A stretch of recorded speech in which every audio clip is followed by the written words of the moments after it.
नाज़रीन आदाब, आप देख रहे हैं INN चैनल। मैं हूं शेख अहमद अली। आज की खास बात में हम देखेंगे कई अहम कौमी और बैनुल अक़वामी खबरें। कर्नाटका हाई कोर्ट ने स्कूलों और कॉलेजों में क्लासेस के अंदर हिजाब पहनने पर पाबंदी को बरकरार रखते हुए कहा कि हिजाब इस्लाम का लाजमी जुज़ नहीं है और इस पर पाबंदी आयद की जा सकती है।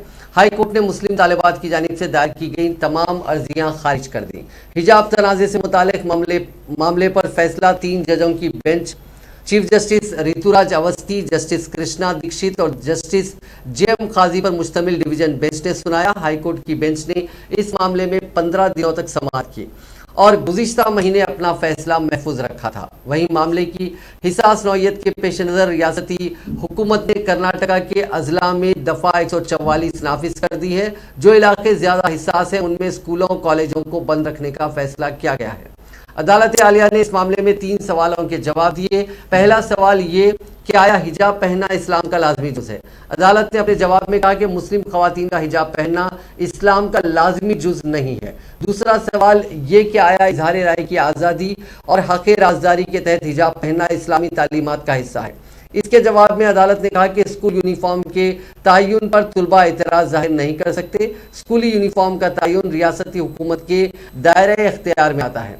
मामले की समाअत के दौरान तीसरा सवाल ये उठाया गया कि आया कर्नाटका हुकूमत की जानिब से 5 फरवरी 2022 को जो हुक्मनामा जारी किया गया था वो मनमाने तौर पर जारी किया गया है और क्या ये हुक्मनामा आइन के आर्टिकल 14 और 15 की खिलाफ वर्जी करता है। इसके जवाब में अदालत ने कहा कि चूंकि रियासती हुकूमत को इस हुक्मनामे को जारी करने का इख्तियार हासिल है, लिहाजा इसे मनमानी नहीं कहा जा सकता। अदालत ने कहा कि अर्जी गुजार ऐसा कोई सबूत पेश नहीं कर पाए कि हुकूमत ने मनमाने तौर पर फैसले पर अमल दरामद किया है।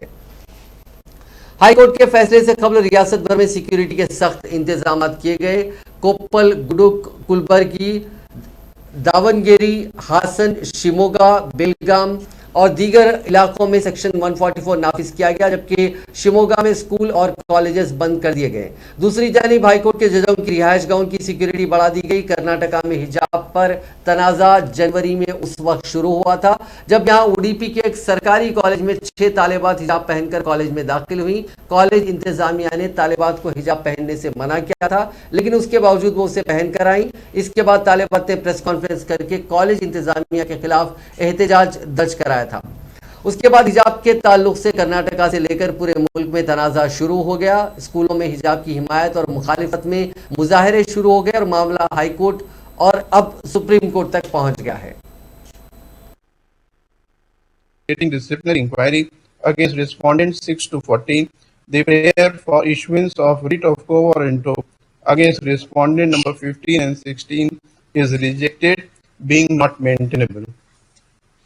Accordingly, in the above circumstances, all these writ petitions being devoid of merits are liable to be and accordingly are dismissed.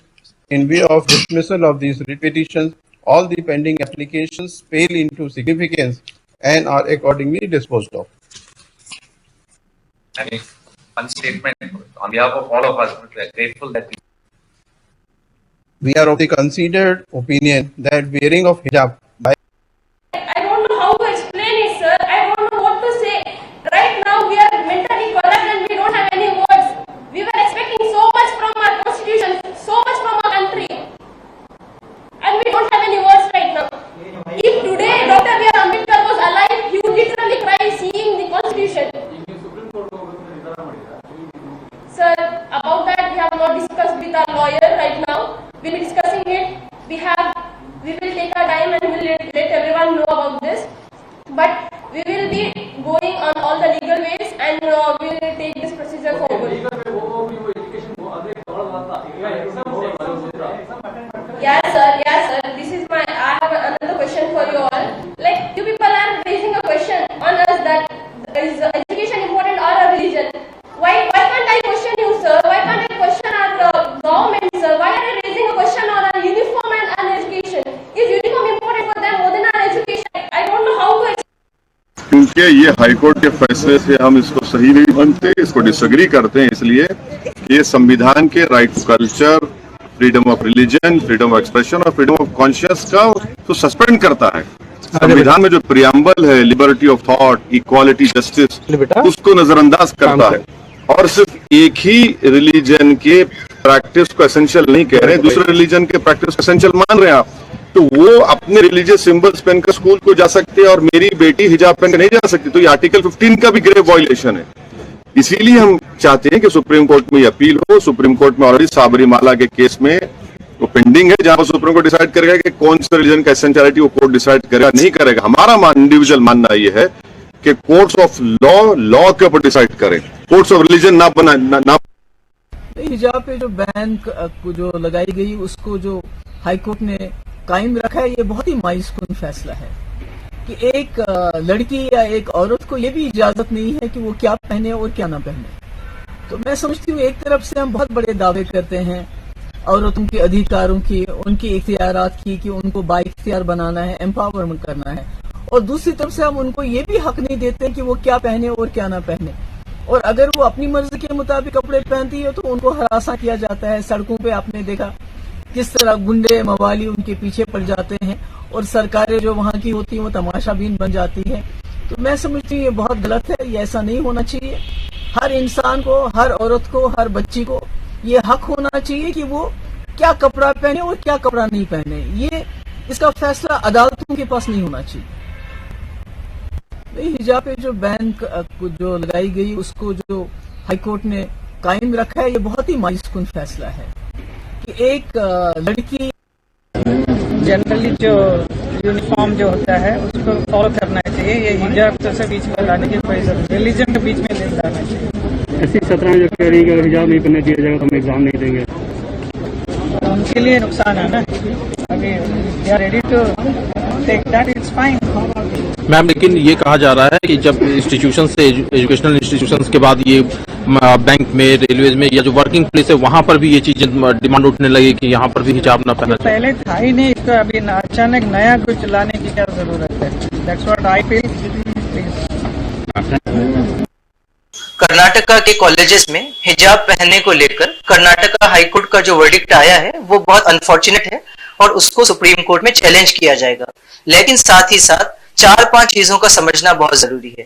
पहली बात तो ये है कि इस वर्डिक्ट में ये बात नहीं कही गई है कि सारे कैंपसेस में हिजाब को बैन किया जाएगा, बल्कि इस वर्डिक्ट का मतलब सिर्फ इतना है कि जिन कॉलेजेस में कॉलेज डेवलपमेंट कमेटी ने यूनिफॉर्म प्रिस्क्राइब किया है और उन यूनिफॉर्म्स में हिजाब की इजाजत या गुंजाइश नहीं है, वहां पर हिजाब नहीं पहना जाएगा। इस वर्डिक्ट को बहाना बनाकर सारे स्टूडेंट्स को हरास करना या सारे कॉलेजेस में अनरेस्ट क्रिएट करना, ये सही नहीं होगा, ये कोर्ट के ऑर्डर का भी वायलेशन होगा और इसको हम बिल्कुल भी एक्सेप्ट नहीं करेंगे।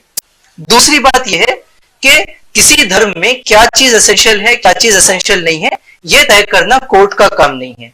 जो असल सवाल था वो ये था कि आप जो यूनिफॉर्म प्रिस्क्राइब कर रहे हैं वो किसी खास धर्म या समुदाय के लोगों के लिए डिस्क्रिमिनेटरी कैसे हो सकता है, वो एक्सक्लूजनरी कैसे हो सकता है, उसको इंक्लूसिव होना चाहिए था। तो सवाल ये था, सवाल ये नहीं था कि इस्लाम में हिजाब कंपलसरी है या नहीं। वो जानना होता तो हम किसी से फतवा ले लेते, कर्नाटका हाईकोर्ट में नहीं जाते। ये दूसरी बात है। तीसरी बात, तालीमी इदारों में हिजाब पर पाबंदी बरकरार रखने के कर्नाटका हाईकोर्ट के फैसले के बाद सिरपुरा केएमवी गवर्नमेंट पीओ कॉलेज की तालिबात ने इम्तिहान तर्क कर दिया। वहां इम्तिहान की तैयारी के हवाले से एक इम्तिहान होना था, लेकिन जब कॉलेज इंतजामिया ने उनसे हिजाब उतारने को कहा तो उन्होंने एहतजाजन इम्तिहान का बायकॉट कर दिया। मालूमात के मुताबिक उन तालिबात का इम्तिहान सुबह 10 बजे से दोपहर 1 बजे तक होना था। इसी दौरान तालिबात ने एहतजाज किया। बाहिजाब तालिबात का कहना था कि अब वो अपने वालिदैन से बात करेंगे, इसके बाद ही वो फैसला करेंगे कि आया हिजाब पहने बगैर क्लास में जाना है। क्लास का बायकॉट करने वाली तालिबात ने कहा कि वो हिजाब पहने बगैर इम्तिहान नहीं देंगी, अगर उनसे हिजाब उतारने को कहेंगे तो वो इम्तिहान नहीं देंगी। कॉलेज की प्रिंसिपल डॉक्टर शकुंतला ने कहा कि तालिबात को कर्नाटका हाईकोर्ट के हुक्म पर अमल करने को कहा गया था, लेकिन उन्होंने इस पर अमल करने से इनकार कर दिया और क्लास से बाहर चली गई। प्रिंसिपल के मुताबिक 35 तालिबात ने क्लास का बायकॉट किया।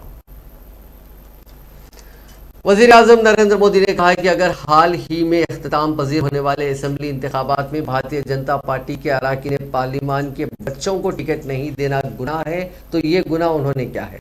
मोदी ने मंगल के रोज बीजेपी पार्लिमानी पार्टी की मीटिंग से खिताब करते हुए पार्टी अराकीन ने पार्लियामेंट से कहा कि परिवारवादी पार्टी जातवाद पार्टी होती है और अगर उसके खिलाफ लड़ाई लड़नी है तो अपनी बीजेपी में भी उसका ख्याल रखना होगा। उन्होंने कहा कि बीजेपी ने अराकीन पार्लिमान के बच्चों को असेंबली इंतखाबात के लिए मैदान में नहीं उतारा, लेकिन उन्हें इस बात की खुशी है कि उसके बावजूद तमाम मेंबरान पार्लियामेंट ने पार्टी को जीत दिलाने के लिए दिलो जान से काम किया। इसके लिए तमाम अराकीन पार्लियामेंट का उन्होंने शुक्रिया अदा किया। मोदी ने अरकान पार्लियामेंट से कहा कि वो अपने अपने इलाकों में हारे हुए 100 बूथों का जायजा लेने के बाद एक रिपोर्ट तैयार करें कि उन बूथों में पार्टी के हारने की क्या वजह रही। हाल ही में रिलीज होने वाली फिल्म द कश्मीर फाइल्स का जिक्र करते हुए उन्होंने कहा कि ये एक अच्छी फिल्म है और इस तरह की फिल्में बनती रहनी चाहिए ताकि हकीकत सामने आ सके। कैसे भूल सकता है देश? कभी कभी उसमें से तुम्हें तो सीखने को मिलता है। भारत विभाजन में ऑथेंटिक कोई फिल्म नहीं बनी और इसलिए इन दिनों आपने देखा होगा कश्मीर फाइल फिल्म की चर्चा चल रही है और जो लोग हमेशा फ्रीडम ऑफ एक्सप्रेशन के झंडे लेकर के घूमते हैं वो पूरी जमात बौखला गई है पिछले 5-6 दिन से।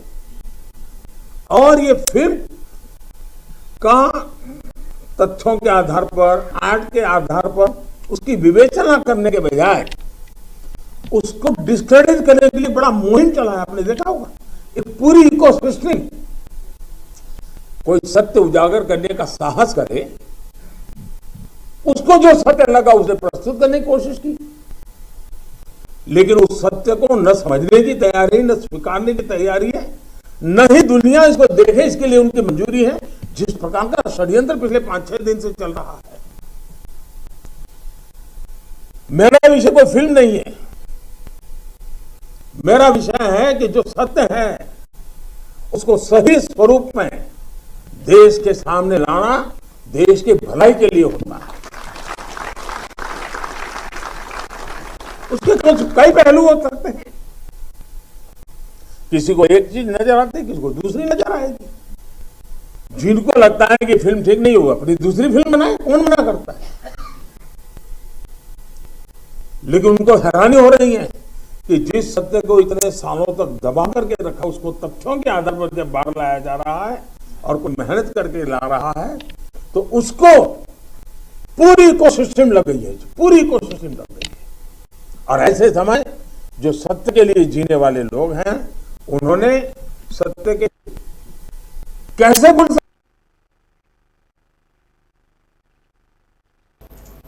वजीर दिफा राजनाथ सिंह ने पार्लियामेंट में पाकिस्तान पर अनजाने में फायर हुई मिसाइल पर अपना पहलू रखा। उन्होंने कहा कि हम अपने आर्टिलरी सिस्टम को हाई लेवल सिक्योरिटी देते हैं, अगर इसमें कोई कमी मिलती है तो उसे फौरी दूर किया जाएगा। माननीय अध्यक्ष महोदय, मैं इस गरिमामयी सदन को 9 मार्च 2022 को हुई एक घटना से अवगत कराना चाहता हूँ। यह घटना इंस्पेक्शन के दौरान अनजाने में हुई एक मिसाइल की रिलीज से संबंधित है। मिसाइल यूनिट के रूटीन मेंटेनेंस और इंस्पेक्शन के दौरान शाम को लगभग 7 बजे दुर्घटनावश एक मिसाइल रिलीज हो गई। बाद में ज्ञात हुआ कि यह मिसाइल पाकिस्तान के क्षेत्र में जाकर गिरी। अध्यक्ष महोदय, यह घटना खेदजनक है, परंतु यह राहत की बात है कि इस दुर्घटना से किसी भी प्रकार का कोई नुकसान नहीं हुआ है। मैं सदन को सूचित करना चाहता हूं कि सरकार ने इस घटना को बहुत ही गंभीरतापूर्वक लिया है और इसके लिए एक औपचारिक उच्च स्तरीय जांच का भी आदेश दे दिया है। कथित दुर्घटना का स्पष्ट सटीक कारण जांच के बाद पता चलता है। मैं यह भी कहना चाहूंगा कि इस घटना के संदर्भ में ऑपरेशंस, मेंटेनेंस तथा इंस्पेक्शन के लिए स्टैंडर्ड ऑपरेटिंग प्रोसीजर्स की भी समीक्षा की जा रही है। हम अपने वेपन सिस्टम की सेफ्टी और सिक्योरिटी को सर्वोच्च प्राथमिकता देते हैं। इस संबंध में यदि किसी भी प्रकार की खामी पाई जाती है तो उसे तुरंत दूर किया जाएगा। अध्यक्ष महोदय, मैं आपके माध्यम से इस सदन को आश्वस्त करना चाहता हूं कि हमारा मिसाइल सिस्टम अत्यंत सुरक्षित है और भरोसेमंद है। इसके अलावा हमारे सेफ्टी प्रोसीजर्स और प्रोटोकॉल्स उच्च स्तरीय हैं और समय समय पर इनकी समीक्षा भी की जाती है। हमारी आर्म फोर्सेज वेल ट्रेंड एवं डिसिप्लिन हैं और इस प्रकार के सिस्टम को हैंडल करने का अच्छा अनुभव भी रखती है। वज़ीर ख़ारजा डॉक्टर एस जयशंकर ने आज राज्यसभा में रूस यूक्रेन जंग और ऑपरेशन गंगा के बारे में जानकारी दी। उन्होंने कहा कि ऑपरेशन गंगा हिंदुस्तानियों की निकासी करने वाले सबसे बड़े चैलेंजिंग इवैक्यूएशन ऑपरेशन में से एक है। फौजी कार्रवाई, हवाई हमले और गोलाबारी के बीच लगभग 22,500 शहरियों को महफूज मुल्क वापस लाया गया।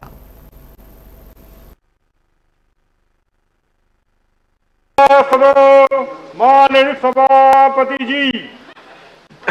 Statement by minister doctor S Jaishankar ji. Sir, I rise to make a statement to this august house. Copy मंत्री जी के बयान का डिस्ट्रीब्यूटेड ताकि मंत्री जी आप बताएं प्लीज। यस प्लीज हाँ बिल्कुल but let him continue please I'll speak slowly so you'll have enough time. Please sir, please let him make it. Yes, it is being distributed. I rise to make a statement to this august house.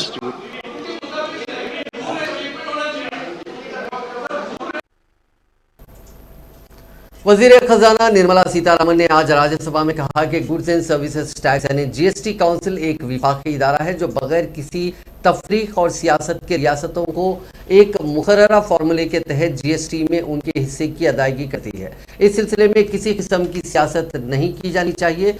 मंगल को राज्यसभा में वक्फे सवालात के दौरान महाराष्ट्र की GST की भारी बकाया रकम से मुतालिक शिवसेना की प्रियंका चतुर्वेदी के सवाल के जवाब में सीतारमण ने कहा कि जीएसटी काउंसिल एक विफाकी इदारा है और ये रियासतों को टैक्स की रकम सभी की रजामंदी से तैयार करदा एक मुकर्ररा फार्मूले की बुनियाद पर अदा कर रही है। उन्होंने कहा कि अगर महाराष्ट्र के पास सबसे ज़्यादा वाजिबात हैं तो ये भी देखना चाहिए कि उससे अब तक दीगर रियासतों के मुकाबले ज़्यादा अदा किया गया। उन्होंने कहा कि हुकूमत ने कर्ज लेकर रियासतों के वाजिबात भी अदा किए हैं। रियासतों के दरमियान टैक्स की तकसीम का फैसला इज्तिमाई तौर पर किया जाता है। उन्होंने कहा कि कहना गलत है कि सियासत की बुनियाद पर रियासतों को टैक्स अदा किया जाता है।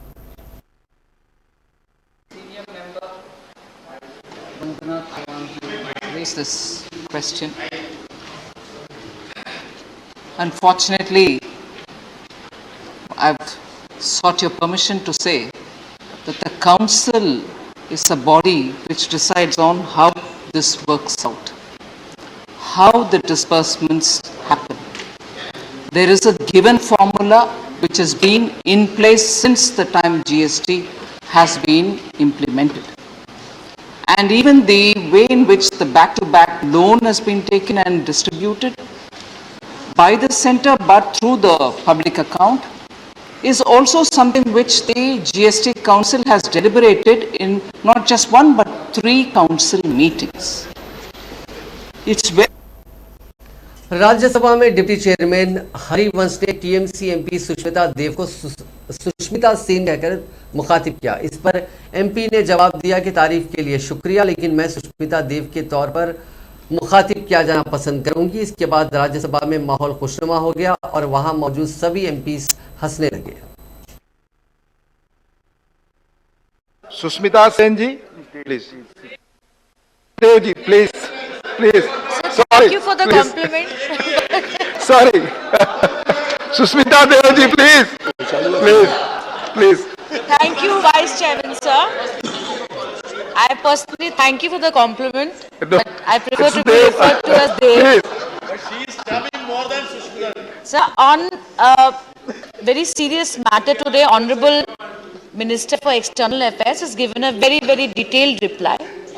And sir, these are the moments when the entire nation should stand together across party lines, because our citizens who were stranded and under such grave danger in an area of conflict needed us to be united.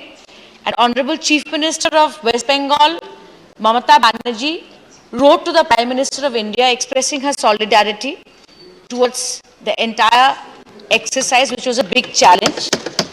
We want to thank all the officers. जनूबी कश्मीर के ज़िले पुलवामा के अवंतीपुरा इलाके में security forces और जंगजुओं के दरमियान तसादुम आराई में एक जंगजू मारा गया, जबकि ऑपरेशन हुनूस जारी है। एक पुलिस तर्जुमान ने कहा कि अवंतीपुरा के 400 इलाके में तसादुम आराई के दरमियान एक जंगजू मारा गया, जिसकी शिनाख्त मालूम नहीं हो सकी। उन्होंने कहा कि इलाके में तलाशी ऑपरेशन हुनूस जारी है। खबर अजीज ज़राए ने बताया कि जंगजुओं के छुपने की तल्ला मौसूल होने पर सिक्योरिटी फोर्सेस ने 400 इलाके को मुहासरे में लेकर तलाशी ऑपरेशन शुरू कर दिया था। उन्होंने कहा कि जो ही तलाशी ऑपरेशन की एक टीम एक मशकूक मकाम के नज़दीक पहुंची तो वहां छिपे जंगजुओं ने उस पर फायरिंग शुरू कर दी, जिसके नतीजे में तरफेन के दरमियान तसादुम छिड़ गया। लोकसभा स्पीकर ओम बिरला ने कहा है कि उन्होंने आम आदमी पार्टी के रहनुमा भगवंत मान के ऐवान की रुकनियत से इस्तीफा कबूल कर लिया है। बिरला ने मंगल के रोज ऐवान को भगवंत मान के इस्तीफा के ताल्लुक से मुतला किया। उन्होंने कहा कि पंजाब के सिंगरूर से लोकसभा रुकन भगवंत मान ने इस्तीफा दे दिया है। उन्होंने 14 मार्च से उनका इस्तीफा कबूल कर लिया है। मान ने पीर के रोज बिरला से मुलाकात करके लोकसभा की रुकनियत से इस्तीफा सौंपा था। वाज़ेह है कि पंजाब में हाल ही में हुए असेंबली इंतखाबात में आम आदमी पार्टी ने जीत दर्ज की है। आम आदमी पार्टी ने 117 रुकनी असेंबली के इंतखाबात में 92 सीटें हासिल की हैं। पार्टी ने भगवंत मान को अपना वजीर आला उम्मीदवार नामजद किया था। उन्हें कानून साज पार्टी का लीडर मुंतखब कर लिया गया। वो 4 शुबे को वजीर आला के ओहदे का हलफ लेंगे। उत्तर प्रदेश और पंजाब समेत 5 रियासतों में हार के बाद कांग्रेस हाईकमान ने कार्रवाई करते हुए इन रियासती सुदूर से इस्तीफा मांगा। Party general secretary Randeep Singh Surjewala ने सोशल मीडिया पर इसकी जानकारी दी। कहा कि सोनिया गांधी ने उत्तर प्रदेश, पंजाब, उत्तराखंड, मणिपुर और गोवा के रियासती सुदूर से इस्तीफा देने के लिए कहा है। हार के बाद रिव्यू के लिए बुलाई गई CWC की मीटिंग में सोनिया गांधी को फेरबदल के लिए कहा गया था। मीटिंग में कहा गया था कि CWC सोनिया गांधी की क़यादत पर भरोसा करती है और वो किसी भी तरह का बदलाव कर सकती है। इस मीटिंग में सभी रियासतों के इंचार्जेस ने हार की वजूहात पर रिपोर्ट सौंपी थी। रूस और यूक्रेन जंग का आज 20वां दिन है। यूक्रेन के साथ अमन बातचीत चलने के बावजूद रूस लगातार यूक्रेनी शहरों में शहरी इलाकों में बमबारी कर रहा है। इस बीच रूसी फौज ने बड़ा दावा किया है कि खेरसोन इलाका पूरी तरह से उसके कंट्रोल में आ चुका है। इस बीच पोलैंड, चेक रिपब्लिक और स्लोवेनिया के वज़ीर आज़म यूक्रेन के सदर से मिलने के लिए कीव जा रहे हैं। दूसरी तरफ पीर के रोज रूस में माफ कीजिएगा, रूस की ताइद में रहने वाले रूस के ताइदी डोनेस्टिक शहर में बैलिस्टिक मिसाइल हमले में 20 आम लोगों की मौत हो गई, जबकि 35 जख्मी हो गए। रूस ने इस हमले का इल्ज़ाम यूक्रेनी फौज पर लगाया। इसी दौरान यूक्रेन की वजारत खारजा की जानिब से रूस के हमले किए जाने के बाद से उससे होने वाले नुकसानात के हवाले से दावा किया है। यूक्रेनी वजारत खारजा की जानिब से ट्वीट करके बताया गया कि हमले से अब तक रूस के 13,500 फौजी, 81 जहाज, 98 हेलीकॉप्टर मार गिराए।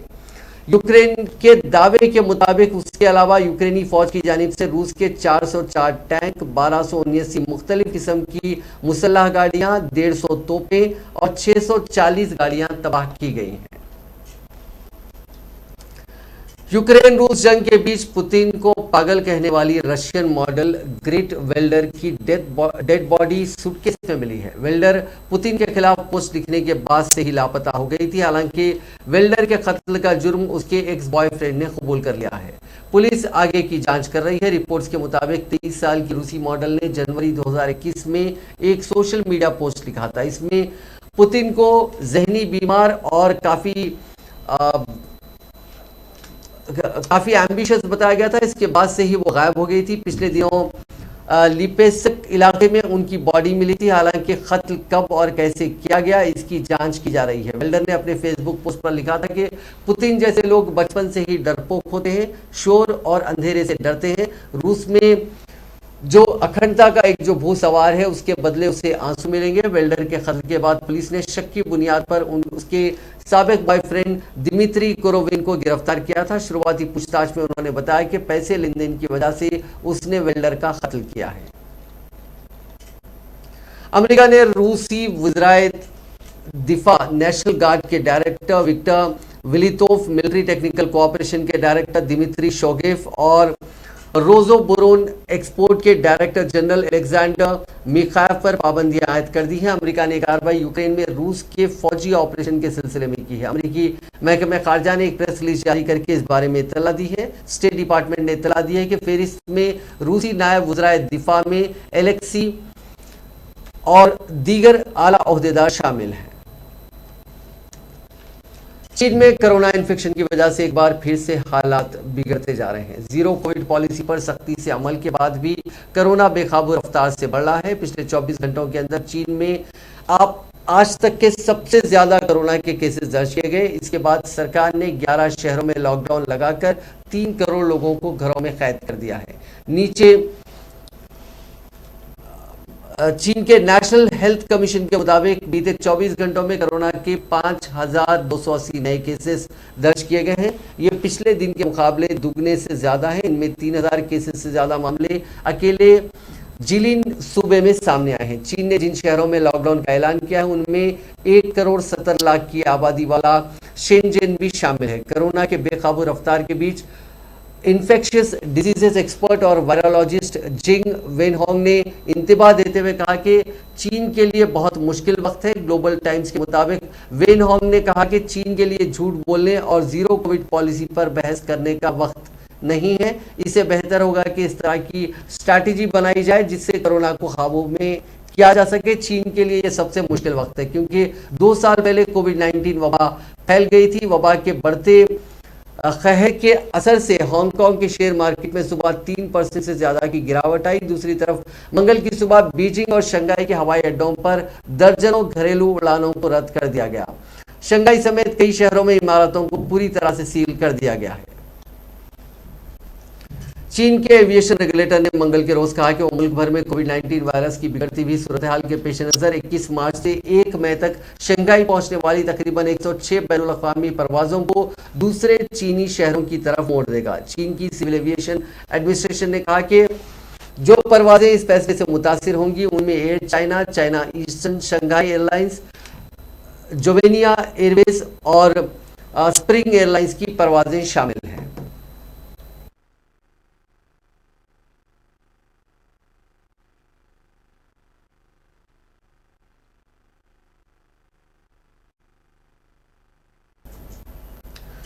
यह वीडियो बिहार के भोजपुर जिले का है। अस्पताल के सामने एक वालिद, एक बाप अपने बेटे की सांसें लौटाने की जंग लड़ रहा है। बुआ गुहार लगा रही है लेकिन अस्पताल में इलाज नहीं मिला। बिना देखे ही उसे रिफर कर दिया गया। बेटे की सांस टूटने लगी थी, बुआ गुहार लगाने लगी थी। बाप ने बाइक पर ही 2 साल के बेटे को 10 मिनट तक CPR यानी कार्डियोपल्मोनरी रिसिटेशन दिया। तब जाकर बच्चे की जान बची। बच्चे का इलाज सासाराम के एक प्राइवेट हॉस्पिटल में हुआ। बच्चा अब सेहतमंद है। यह वाकया इतवार को भोजपुर के पीरो अनुमंडल के एक हेल्थ सेंटर का है। इसका वीडियो अब सामने आया है। पीरो बाजार के शिवनाथ टोला के रहने वाले अर्जुन चौधरी का 2 साल का बेटा ऋषभ कुमार घर के बाहर खेल रहा था।